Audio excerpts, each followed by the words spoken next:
This video, bali magluluto po ako ng laswa. Ito po yung gulay at ito yung mga sangkap natin. Malunggay, at saka patis. At piprituhin ko lamang tong galunggong. Yan, ilalagay na po natin tong gulay.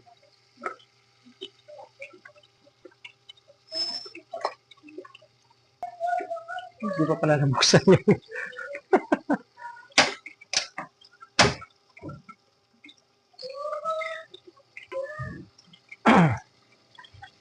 At ito naman po yung prito, bali paluto na rin yan. Tumuntik pang masunog.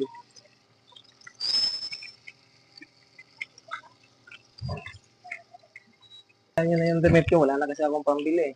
Baga meron dyan, pwede mag-sponsor.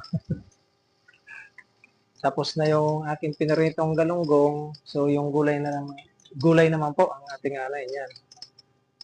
Para maluto na itong ating tanghalian ngayon. Ito'y mino ko, laswa. Ano po itong prito? So, hindi ko naman po lahat ilalagay. Napakasarap na itong laswa na to.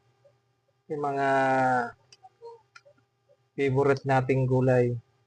Pagka ito yung sa ating hapagkainan, ako po,